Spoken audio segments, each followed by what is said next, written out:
ಇವತ್ತು ಬೆಳಗ್ಗೆನೆ heart break ಆಗಿಬಿಡ್ತು. ವೆಲ್ಕಮ್ ಬ್ಯಾಕ್ ಟು ನನ್ನ ಡೇ 66 ಆಫ್ ಡೈಲಿ ಲಾಗ್. ಇವತ್ತು ಬೆಳಗ್ಗೆ ಎದ್ಬಿಟ್ಟು ನಾನು ಬನ್ಸ್ ಮಾಡೋಣ, ವಡಾಪಾವ್ ಮಾಡ್ಕೊಂಡು ತಿಂದ್ರೆ ಆಯಿತು ಅಂತ ಬನ್ಸ್ ಮಾಡೋಕ್ಕೆ ಇಟ್ಟೆ. ಅದು ನೋಡೋಕ್ಕೇನೋ ಚೆನ್ನಾಗೇ ಇತ್ತು, ಬಟ್ ಅದು ಓಪನ್ ಮಾಡೋಕ್ಕೆ ಒಂದು ಸ್ಕ್ರೂ ಡ್ರೈವರ್ ಬೇಕಾಗಿತ್ತು.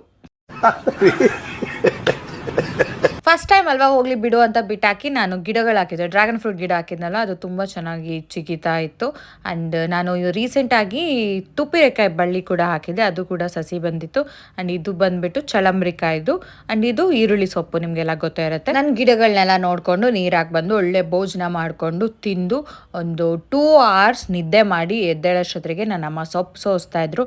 ಸೊಪ್ಪನ್ನೆಲ್ಲ ಸೋಸ್ಕೊಟ್ರು. ನಾನು ಅಷ್ಟೊತ್ತಿಗೆ ಅಮ್ಮಂಗೊಂದು ಗೆಣಸಿಂದು ಟಿಕ್ಕಿ ಚಾಟ್ ಮಾಡಿಕೊಟ್ಟೆ. ತುಂಬ ಚೆನ್ನಾಗಾಗಿತ್ತು. ಅಮ್ಮಂಗೂ ಕೊಟ್ಟು ನಾನು ತಿಂದ್ಬಿಟ್ಟು ಅಷ್ಟೊತ್ತಿಗೆ ಬಿಗ್ ಬಾಸ್ ಸ್ಟಾರ್ಟ್ ಆಯಿತು. ನಾನು ಅಮ್ಮ ಬಿಗ್ ಬಾಸ್ ನೋಡಿ ಅಮ್ಮನ ಜೊತೆ ಹರಟೆ ಹೊಡೆದು ನಾನು ಸ್ವಲ್ಪ ಎಡಿಟಿಂಗ್ ಕೆಲಸ ಆಯಿತು. ಆ ಎಡಿಟಿಂಗ್ ಕೆಲಸ ಮುಗಿಸ್ಕೊಂಡು 1/2 hour ವಾಕ್ ಮಾಡಿ ಬಂದು ದಬಾಕೊಂಡೆ.